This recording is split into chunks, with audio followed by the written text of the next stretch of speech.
ଏହି ଭିडिଓରେ ଆମେ କିଛି ଜ୍ୟାମିତିକ ଆକୃତି ବିଷୟରେ ଜାଣିବା। ତେବେ ପ୍ରଥମେ ଆମେ ବିନ୍ଦୁ ବିଷୟରେ ଜାଣିବା। ତେବେ ବିନ୍ଦୁ କ'ଣ ଏବଂ ଏହା କିପରି ଦେଖାଯାଇଥାଏ? ତେବେ ଦେଖ, ଏହା ହେଉଛି ଏକ ବିନ୍ଦୁ ଅଟେ। ତେବେ ଏହାର ନାମକରଣ ମଧ୍ୟ ଆମେ କରିଥାଉ। ତେବେ ଏହାର ନାମକରଣ ଆମେ କିପରି କରିଥାଉ? ଏହାର ନାମକରଣ ଆମେ ଏ ବି ସି ଡି ଏପରି ଅକ୍ଷର ଦ୍ୱାରା ଆମେ ଏହାର ନାମକରଣ କରିଥାଉ। ତେବେ ବିନ୍ଦୁ କାହାକୁ କୁହାଯାଏ? ତେବେ ବିନ୍ଦୁ ହେଉଛି ଏକ ସ୍ଥାନ ଯାହାର କୌଣସି ଲମ୍ବ, ପ୍ରସ୍ଥ ଓ ଉଚ୍ଚତା ନଥାଏ। ଏହା କେବଳ ଗୋଟିଏ ନିଶ୍ଚିତ ସ୍ଥାନକୁ ଦର୍ଶାଇଥାଏ। ତେବେ ଯଦି ତମେ ବିନ୍ଦୁର ଉଦାହରଣ ଦେଖିବା ପାଇଁ ଚାହୁଁଛ, ତେବେ ତମ ପାଖରେ ପେନସିଲ ଥିବ। ତେବେ ଦେଖ, ପେନସିଲର ଅଗ୍ରଭାଗ ହେଉଛି ଏକ ବିନ୍ଦୁ ସଦୃଶ। ଯଦି ତମେ ଏହି ପେନସିଲକୁ ନେଇକି ଏକ କାଗଜ ଉପରେ ଏକ ଜାଗାରେ ଏକ ଚିହ୍ନ ଦବ, ତେବେ ତାହା ଏକ ବିନ୍ଦୁ ହେବ। ଏହାପରେ ମୋ ପାଖରେ ଏକ କୋନ୍ ଅଛି। ଏହି କୋନ୍ର ଅଗ୍ରଭାଗ ମଧ୍ୟ ଏକ ବିନ୍ଦୁ ସଦୃଶ ଅଟେ। ଏହାପରେ ଆମେ ଦେଖିବା ରେଖାଖଣ୍ଡ କାହାକୁ କୁହାଯାଏ ଏବଂ ଏହି ରେଖାଖଣ୍ଡ କିପରି ଦେଖାଯାଏ। ତେବେ ଏଠି ଦେଖ, ମୁଁ ଦୁଇଟି ବିନ୍ଦୁ ନେଇଛି ଏବଂ ଏହି ବିନ୍ଦୁ ଦୁଇଟିକୁ ମୁଁ ଯୋଡ଼ିବି। ତେବେ ଆମର ରେଖାଖଣ୍ଡ କିଛି ଏପରି ଦେଖାଯାଇଥାଏ। ତେବେ ଏହି ରେଖାଖଣ୍ଡର ମଧ୍ୟ ଆମେ ନାମକରଣ କରିଥାଉ। ତେବେ ଏହାର ନାମକରଣ ଆମେ ଏହାର ଦୁଇଟି ପ୍ରାନ୍ତ ବିନ୍ଦୁ ଦ୍ୱାରା ଆମେ ଏହାର ନାମକରଣ କରିଥାଉ, ଏ ବି। ତେବେ ଏହି ରେଖାଖଣ୍ଡକୁ ଆମେ ଏ ବି ରେଖାଖଣ୍ଡ ମଧ୍ୟ ଲେଖିପାରିବା, ବା ଏହାକୁ ଆମେ ଏ ବି ଲେଖିକି ଏହା ଉପରେ ଏକ ରେଖାଖଣ୍ଡ ଅଙ୍କନ କରିପାରିବା। ତେବେ ଏହି ରେଖାଖଣ୍ଡର ଏକ ନିର୍ଦ୍ଦିଷ୍ଟ ଦୂରତା ମଧ୍ୟ ରହିଥାଏ। ଆମେ ଏହାକୁ ମାପି ମଧ୍ୟ ପାରିଥାଉ। ଏହାର ପ୍ରାନ୍ତ ବିନ୍ଦୁ ମଧ୍ୟରେ ଥିବା ଦୂରତା ହେଉଛି ଏହି ରେଖାଖଣ୍ଡର ଦୂରତା। ତେବେ ଯଦି ଆମେ ଏହାର ଉଦାହରଣ ଦେଖିବା, ତେବେ ଏଠି ଦେଖ, ମୋ ପାଖରେ ଏକ ଆୟତ ଚିତ୍ର ଅଛି। ଏହି ଆୟତ ଚିତ୍ରକୁ ମୁଁ ପି କ୍ୟୁ ଏସ୍ ଆର୍ ନାଁ ଦେଇଛି। ତେବେ ପି ଠାରୁ ଆର୍ ପର୍ଯ୍ୟନ୍ତ ହେଉଛି ଏକ ରେଖାଖଣ୍ଡ, ଆର୍ ଠାରୁ ଏସ୍ ପର୍ଯ୍ୟନ୍ତ ମଧ୍ୟ ଏକ ରେଖାଖଣ୍ଡ, ଏବଂ ଏସ୍ ଠାରୁ କ୍ୟୁ ପର୍ଯ୍ୟନ୍ତ ମଧ୍ୟ ଏକ ରେଖାଖଣ୍ଡ, ଏବଂ କ୍ୟୁ ଠାରୁ ପି ପର୍ଯ୍ୟନ୍ତ ମଧ୍ୟ ଏକ ରେଖାଖଣ୍ଡ। ତେବେ ଏହା ଏକ ତମ କ୍ଲାସର ବ୍ଲାକବୋର୍ଡ ବା କଳାପଟା ଭଳି ଦେଖାଯାଉଛି। ତମେ ଏହାକୁ କଳାପଟାର ଉଦାହରଣ ନେଇ ମଧ୍ୟ ବୁଝିପାରିବ। ଏହାପରେ ମୋ ପାଖରେ ଏକ ତ୍ରିଭୁଜ ଅଛି, ଏକ୍ସ ୱାଇ ଜେଡ୍। ତେବେ ଏକ୍ସ ଠାରୁ ୱାଇ ପର୍ଯ୍ୟନ୍ତ ଏକ ରେଖାଖଣ୍ଡ, ୱାଇ ଠାରୁ ଜେଡ୍ ପର୍ଯ୍ୟନ୍ତ ହେଉଛି ଏକ ରେଖାଖଣ୍ଡ, ଏବଂ ଜେଡ୍ ଠାରୁ ଏକ୍ସ ପର୍ଯ୍ୟନ୍ତ ମଧ୍ୟ ଏକ ରେଖାଖଣ୍ଡ। ଏହାପରେ ଆମେ ଦେଖିବା ସରଳ ରେଖା କାହାକୁ କୁହାଯାଏ ଏବଂ ଏହି ସରଳ ରେଖା କିପରି ଦେଖାଯାଇଥାଏ। ତେବେ ଏଠି ମୋ ପାଖରେ ଦୁଇଟି ବିନ୍ଦୁ ଅଛି। ତେବେ ଆମ ସରଳ ରେଖା କିଛି ଏପରି ଦେଖାଯାଇଥାଏ। ତେବେ ଏଠି ଦେଖ, ବାମ ପଟେ ଏବଂ ଦକ୍ଷିଣ ପଟେ ଉଭୟ ପଟରେ ଦୁଇଟି ତୀର ଚିହ୍ନ ଦେଖାଯାଉଛି। ଏହାର ଅର୍ଥ ହେଉଛି ଏହି ରେଖାଟି ଉଭୟ ଦିଗକୁ ଅନ୍ତିମ ପର୍ଯ୍ୟନ୍ତ ବଢିପାରିବ। ତେବେ ଏହାକୁ ଆମେ ସରଳ ରେଖା ବୋଲି କହିଥାଉ। ଏହାର ନାମକରଣ ଆମେ କିପରି କରିଥାଉ? ଏହାର ନାମକରଣ ଆମେ ଏହା ଉପରେ ଦୁଇଟି ବିନ୍ଦୁ ନେଇକି କରିଥାଉ। ତେବେ ଏଠି ମୁଁ ଦୁଇଟି ବିନ୍ଦୁ ନେଇଛି। ଏହାର ନାମକରଣ ଆମେ ଏପରି ଏ ଏବଂ ବି ବା ବି ଏବଂ ସି ଏହିଭଳି ଅକ୍ଷର ଦ୍ୱାରା ଏହାର ନାମକରଣ ଆମେ କରିପାରିବା। ଏହାର ନାମକରଣ ଆମେ ଏଲ୍ କିମ୍ବା ଏମ୍ ଛୋଟ ଅକ୍ଷର ସାହାଯ୍ୟରେ ମଧ୍ୟ କରିପାରିବା। ତେବେ ଏଠି ଆମେ ଏପରି ଏମ୍ ବା ଏଲ୍ ଲେଖିକି ଏହାର ନାମକରଣ ମଧ୍ୟ ଆମେ କରିପାରିବା।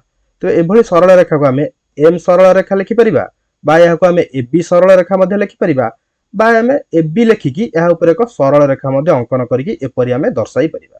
ତେବେ ଯଦି ମୁଁ ଏହା ଉପରେ ଆଉ ଦୁଇଟି ବିନ୍ଦୁ ନେବି, ତେବେ ଏଠି ଦେଖ, ଏଠି ମୁଁ ଏକ ବିନ୍ଦୁ ନେଇଛି ଏବଂ ଏଠି ଏକ ବିନ୍ଦୁ ନେଇଛି।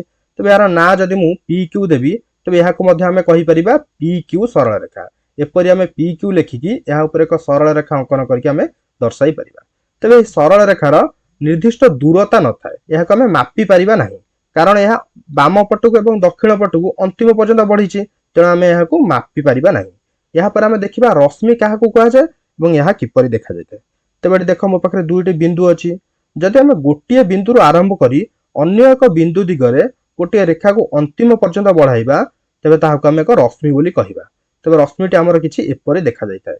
ତେବେ ଦେଖ, ଏହା ଗୋଟିଏ ବିନ୍ଦୁରୁ ଆରମ୍ଭ ହୋଇଛି ଏବଂ ଅନ୍ୟ ଏକ ବିନ୍ଦୁ ଦିଗରେ ଅନ୍ତିମ ପର୍ଯ୍ୟନ୍ତ ବଢିଛି। ତେବେ ଏଠି ଦେଖ, ଏକ ତୀର ଚିହ୍ନ ଅଛି। ଏହାର ଅର୍ଥ ହେଉଛି ଏହା ଏହି ଦିଗରେ ଅନ୍ତିମ ପର୍ଯ୍ୟନ୍ତ ଆଗକୁ ବଢିଛି। ତେବେ ଏହାକୁ ଆମେ ଏକ ରଶ୍ମି ବୋଲି କହିଥାଉ। ତେବେ ଏହାର ନାମକରଣ ଆମେ ଏହି ଦୁଇଟି ବିନ୍ଦୁ ସାହାଯ୍ୟରେ କରିପାରିବା। ତେବେ ଏଠି ମୁଁ ଏ ଏବଂ ବି ନେଇଛି। ତେବେ ଏହି ରଶ୍ମିକୁ ଆମେ ଏ ବି ରଶ୍ମି ଲେଖିପାରିବା, ବା ଏ ବି ଲେଖିକି ଆମେ ଏହା ଉପରେ ଏକ ରଶ୍ମି ମଧ୍ୟ ଅଙ୍କନ କରିକି ଦର୍ଶାଇ ପାରିବା। ତେବେ ଏହି ରଶ୍ମିର କୌଣସି ନିର୍ଦ୍ଦିଷ୍ଟ ଦୂରତା ନଥାଏ, କାରଣ ଏହା ଗୋଟିଏ ବିନ୍ଦୁରୁ ଆରମ୍ଭ ହୋଇଛି ଏବଂ ଅନ୍ୟ ଏକ ବିନ୍ଦୁ ଦିଗରେ ଅନ୍ତିମ ପର୍ଯ୍ୟନ୍ତ ବଢିଛି। ତେଣୁ ଆମେ ଏହି ଦୂରତାକୁ ମାପି ପାରିବା ନାହିଁ। ଠିକ ଅଛି, ଯଦି ଆମେ ଏହାର ଉଦାହରଣ ଦେଖିବା, ତେବେ ଦେଖ, ସୂର୍ଯ୍ୟ ଠାରୁ ଆସୁଥିବା କିରଣ, ଏହାକୁ ଆମେ ରଶ୍ମି ବୋଲି କହିପାରିବା, କାରଣ ଏହା ଗୋଟିଏ ଦିଗରୁ ଆରମ୍ଭ ହୋଇ ଅନ୍ୟ ଏକ ଦିଗର ଅନ୍ତିମ ପର୍ଯ୍ୟନ୍ତ ବଢିଛି। ଏହାର ନାମକରଣ ଆମେ ଏହା ଉପରେ ଦୁଇଟି ବିନ୍ଦୁ ଦେଇକି କରିପାରିବା। ଏଠି ମୁଁ ଦୁଇଟି ବିନ୍ଦୁ ନେଇଛି ଏବଂ ଏହାର ନାଁ ମୁଁ ପି କ୍ୟୁ ଦେଇଛି। ତେବେ ଏହାକୁ ମୁଁ ଦର୍ଶାଇ ପାରିବି ପି କ୍ୟୁ ଲେଖିକି ଏହା ଉପରେ ଏକ ରଶ୍ମି ଅଙ୍କନ କରିକି ଦେଖାଇ ପାରିବି। ତେବେ ଏହାକୁ ଆମେ ପି କ୍ୟୁ ସରଳ ରେଖା ଏହାକୁ ଆମେ ପି କ୍ୟୁ ରଶ୍ମି ବୋଲି କହିପାରିବା।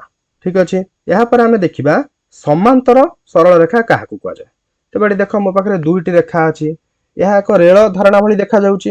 ତେବେ ତମେ ଜାଣିଛ, ରେଳ ଧାରଣା ପରସ୍ପର କେବେ ବି ଛେଦ କରନ୍ତି ନାହିଁ। ତେବେ ଏହାକୁ ଆମେ ସମାନ୍ତର ସରଳ ରେଖା ବୋଲି କହିବା। तेज जदि मुझे चारोटी बिंदु नहीं यार नामकरण करी तेज यहाँ को पी क्यू और यहाँ को आर एस रेखा बोली कहबी तेज आम दर्शाई परिबा जे पी क्यू समांतर आर एस यही भाव में आम दर्शाई परिबा कारण यह परस्पर केबे भी छेद करूना बा आम छोट अक्षर एल एवं एम नहीं कि यहाँ को दर्शाई परिबा एल समांतर एम यहाँ पर आम देखा क्या आम समांतर सरल रेखा कहि परिबा नाही।